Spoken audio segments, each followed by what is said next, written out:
A fish consumption advisory has been issued for Crow's Nest Lake. The Alberta government says it's due to selenium levels impacting brown trout, lake trout, and mountain whitefish. Every year, the Ministry of Environment and Protected Areas conducts netting of fish from selected lakes across Alberta to inform recreational fish management. Well, in 2024, 105 fish from Crow's Nest Lake were analyzed for mercury and trace metals. This is a deformed trout with a missing gill plate from the Elk River. This is what they look like. A preliminary assessment of these results showed that consumption of those fish should be limited due to selenium levels. We reached out to the ministry for an interview but have not heard back. The province says further investigation is ongoing. Selenium has been the focus of a lot of public debate with the recent approval by the Alberta Energy Regulator to allow exploratory drilling at the Grassy Mountain coal mine near the Crow's Nest Pass.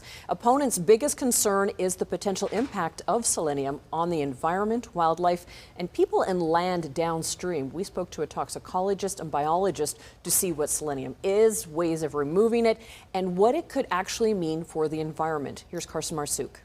Selenium is a bioaccumulative substance. It's a naturally occurring element found in rocks, soils, and can be released into the environment through multiple ways, including coal mining. Selenium has been found in water in Alberta and BC. While low amounts may not pose harm, higher amounts can be toxic. There are ways to remove it, and so I would say the technologies being used in Elk Valley are the best available technologies. Elk Valley Resources currently uses saturated rock fill and active water treatment. Saturated rock fill can remove to about 3 micrograms per liter. Active water treatment, I'll ballpark around 10 micrograms per liter. The issue is the Alberta Surface Water Quality Guideline to protect fish and aquatic life is 1 to 2 micrograms per liter. She says those treatments could protect water for humans and agriculture, but there's no technology that can remove enough selenium to protect a receiving aquatic environment. Toxicologist Mandy Olsgaard says high levels of selenium can cause developmental effects to fish,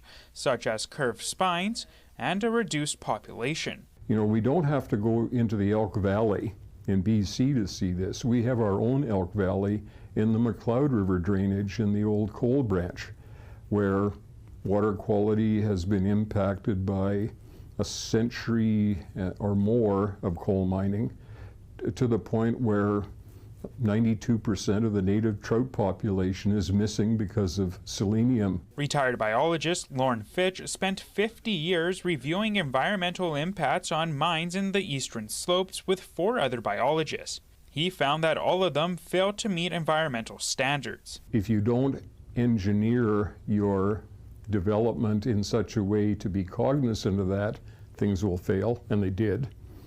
If you don't have a predictive quality about what the weather events will be, and those were available, things will fail. Alberta has a higher drinking water selenium concentration standard than BC. Olsgaard says it will take decades to exceed those in places like Lethbridge. Might not be exceeding thresholds, might still be safe for crops and food production, but the perception around that and a contaminated water source, I don't think anyone's really considered that. Carson Marsouk, CTV News, Lethbridge.